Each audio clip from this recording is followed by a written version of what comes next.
Hello student, welcome in my biology classes. This is Julie Goyal. हम पढ़ रहे हैं 11th क्लास का chapter number 6। Okay, the name of the chapter is the structural organisation in animals. Listen, इस बार syllabus से इस chapter का एकेडमिक सेशन के अकॉर्डिंग सब कुछ डिटेक्ट हो चुका है। Only we have to study about the frog. केवल हमें फ्रॉग के बारे में पढ़ना है, इसलिए इस बार अभी हम डायरेक्टली फ्रॉग से ही स्टार्ट कर रहे हैं। ओके, तो in this chapter we have to study about the anatomy, morphology of the frog. First of all, we are talking about the structure of the frog. frog का structure क्या होता है, किस तरह का होता है। और इसके पहले थोड़ा सा बात कर लेते हैं इसकी सिस्टमेटिक पोजीशन मीन्स क्लासिफिकेशन, कि जो भी हमने जैसे लास्ट चैप्टर पहले चैप्टर था जिसमें क्लासिफिकेशन था, बायोलॉजिकल क्लासिफिकेशन, उसमें कई सारे टॉपिक्स हमने पढ़े थे उसमें। अब यहाँ पर हम बात करते हैं केवल हर एक स्पीशीज की बेटा अपना एक खुद का क्लासिफिकेशन होता है जिसके बेस पर उसको किसी पर्टिकुलर ग्रुप में शिफ्ट किया जाता है। इसी की तरह से इसका जो क्लासिफिकेशन है किंगडम एनिमेलिया, इसमें थोड़ा सा हम इसको डिस्कस यहीं पर कर लेते हैं कि जो किंगडम है मतलब वो एनिमल्स में है या प्लांट्स में है। तो animalia phylum is placed on the chordae because they have a nerve cord, okay, and spinal cord also. And the class they are of the amphibia. What do you mean by the amphibia? Amphibia means when the organism can survive land as well as water. This type of organism is placed into the amphibia. यानी वो animals जो पानी में और जमीन पर बिल्कुल आराम से सक्सेसफुली सरवाइव कर सकते हैं उनको हम एम्फीबिया में प्लेस करते हैं। और नेक्स्ट इज ऑर्डर यानी phaneroglossa. They have a digits in their legs, okay. And family Ranidae, ये रेनिडी फैमिली में आते हैं। इनका जीनस होता है राना एंड स्पीसीज होती है टिग्रीना, स्पीसीज होती है टिग्रीना। अब यहाँ पर बात आती है कि जो मोस्ट कॉमन फ्रॉग्स होते हैं उनकी कई सारी स्पीसीज होती हैं, लेकिन most common Indian species name is Rana tigrina. Rana tigrina क्या नाम है इसका बेटा? राना टिग्रीना। अगर हम इसको इस तरह से लिखेंगे तो इसको ऐसे लिखेंगे राना टिग्रीना। तो राना टिग्रीना के नीचे हम करेंगे अंडरलाइन। अब ये जो स्पीसीज होती है कि जो फ्रॉग होते हैं, हमने जनरली बरसात के सीजन में फ्रॉग्स देखे हैं। एक तो हमने फ्रॉग देखा होगा स्लिपरी, एकदम स्लिपरी होता है, ग्रीनिश कलर का होता है, उसको टच करो तो वो फिसल के चक्के चला जाएगा, है ना। और दूसरा होता है एक भद्दा सा काला सा, कई लोगों ने देखा होगा, कई बच्चों ने नहीं भी देखा होगा। काला सा भद्दा सा बड़ा गंदा सा लगता है, उसको देख के अजीब सा मन करता है। तो that is a toad.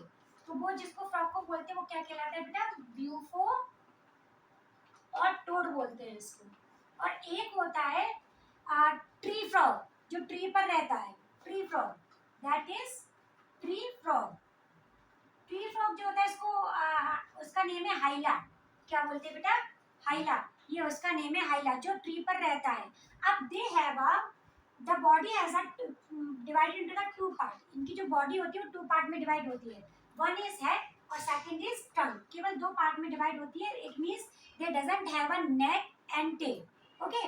Body is a very slippery और they have a lateral line on their body surface. इनके ऊपर ही देखो लेटरल लाइन जा रही है, लेटरल लाइन प्रेजेंट होती है। और they are a tetrapod, यानी कि they have a four legs. It means two are the forelimb and two are the hind limbs.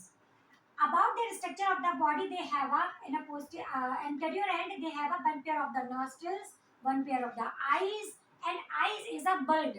यानी जो eyes होती है वो ऊपर की तरफ निकली होती है और वो bulb होती है। और उनके ऊपर they have a nictitating membrane. इनके ऊपर एक nictitating membrane होती है। This membrane is help to protect them when they are survive inside into the water. जब वो पानी के अंदर होते हैं तो वो निक्टेटिव मेम्ब्रेन होती है जो वाटर के अंदर जाने से रोकती है और जिसकी वजह से ट्रांसपेरेंट होती है तो दिखाई भी अच्छे से देता है। और they have a tympanum. Tympanum is a name that is a year, यानी कि दे doesn't have a external year. तो अगर हम एक टिपिकल ईयर की बात करें तो एक एक्सटर्नल ईयर होता है, जैसे हमारी बॉडी में होता है, इनको ईयर पिन्ना भी बोलते हैं। एक्सटर्नल ईयर होता है, बीच में यहाँ पर होता है मिडिल ईयर जिसमें ईयर ड्रम आता है और अंदर की तरफ होता है इंटरनल ईयर। तो they doesn't have a external ear, they have a tympanum with the internal ear. जो टिम्पेनम होता है, जो ईयर होते हैं, they are the responsible for the collecting of the sound vibration and as well as they have also a balancing the body.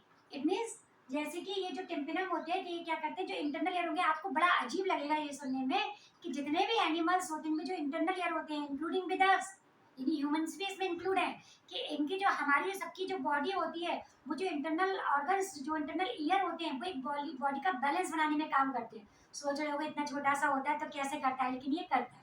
Okay, skin is a slippery due to the presence of the mucus, पूरी skin पर mucus होता है जिसकी वजह से बड़ी slippery हो जाती है।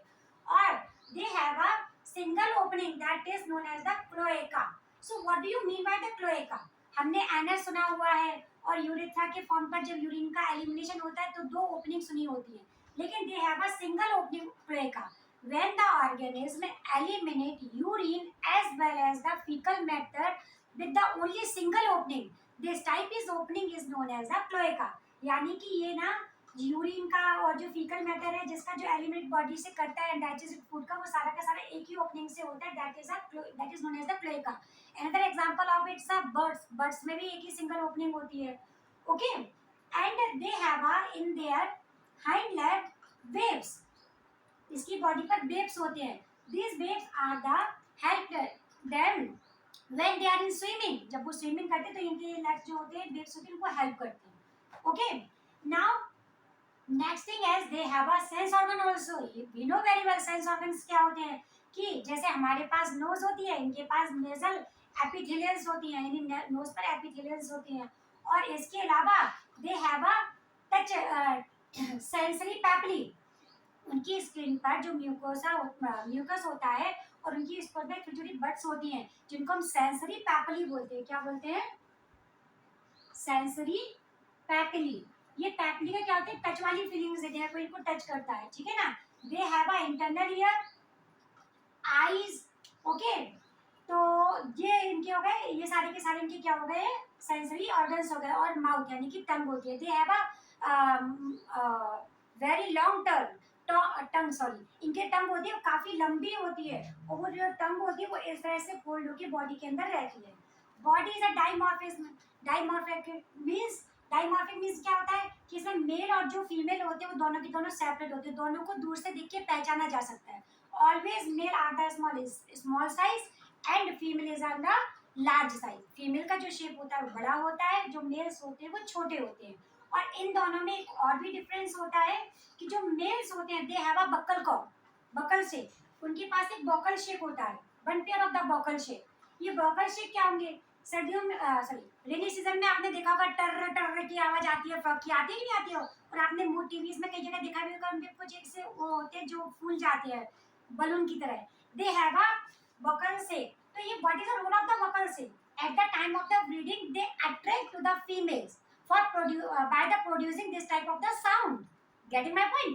तो ये केवल और केवल हमें मेल्स में देखने को मिलते हैं, फीमेल्स में देखने को नहीं मिलते हैं। And male frog also have a copulatory pad, उनके पास एक कॉपुलेटरी पैड होते हैं जिनकी फोर लिम्स में और फर्स्ट डिजिट में होते हैं। Eight the time of the breeding, eight the time of the reproduction, these copulatory pads are help for the to the holding of the females। okay, तो ये जो उनके तीन में बोले, एक तो साइज का हो गया, बॉकल शेप का हो गया, और कॉपुलेटरी पैड्स होते हैं, ये इनके तीन डिस्टिंग्विश हो गए कि जिससे वो मेल और फीमेल एक दूसरे से सेपरेट होते हैं।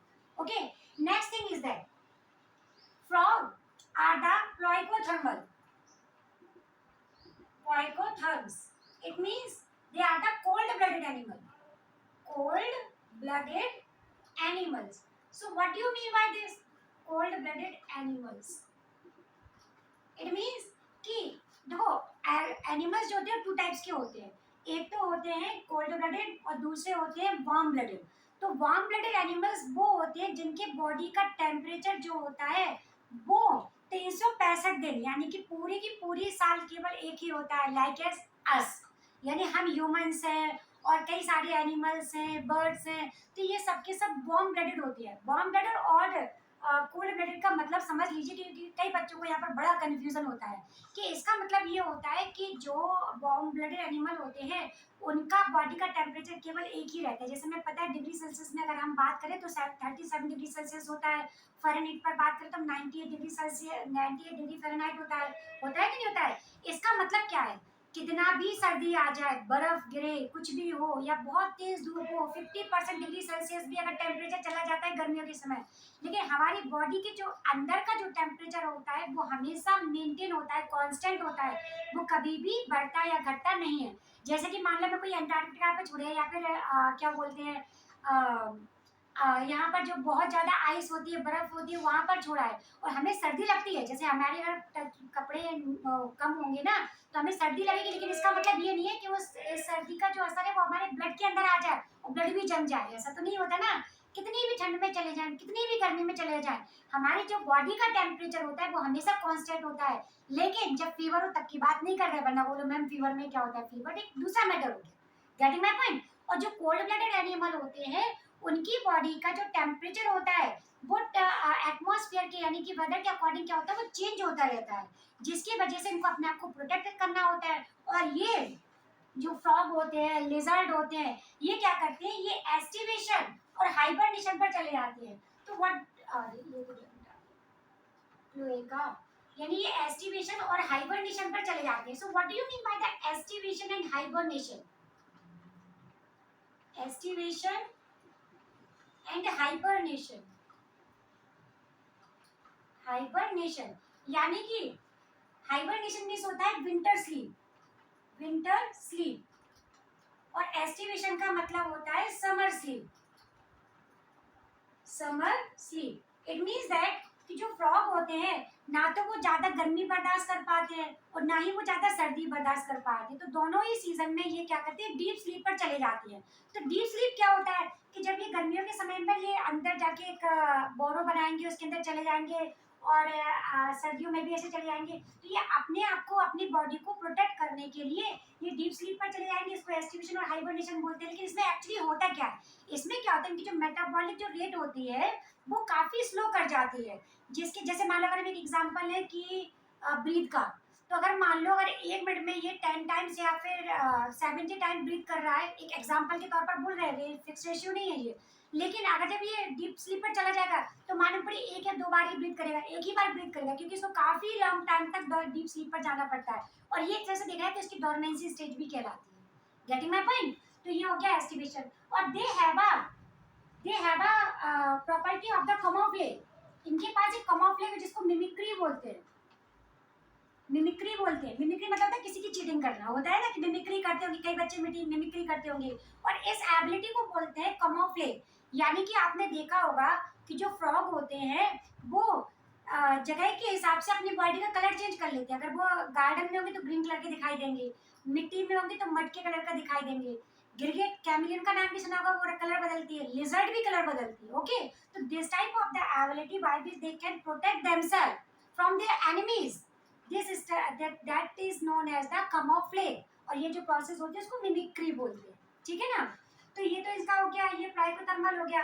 अब इसके बाद हम बात करते हैं कि जो बॉडी होती है जब ये डीप स्लीप पर जब ये पानी के अंदर जाते हैं तो इनके जो फुटवेव होते हैं वो उनको हेल्प करते हैं। ठीक है ना? और ब्रीडिंग सीजन इनका कौन सा होता है? ब्रीडिंग सीजन इनका होता है ये rainy season, sorry rainy season होता है। ठीक है ना? तो रेनी सीजन में ये बाहर निकलते हैं।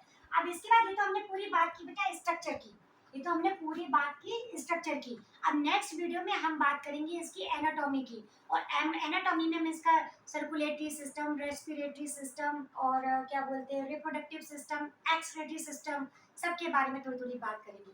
आई होप बेटा वीडियो समझ में आई होगी, तो समझ में आती तो प्लीज़ वही लाइक एंड सब्सक्राइब जरूर करिए। Thank you.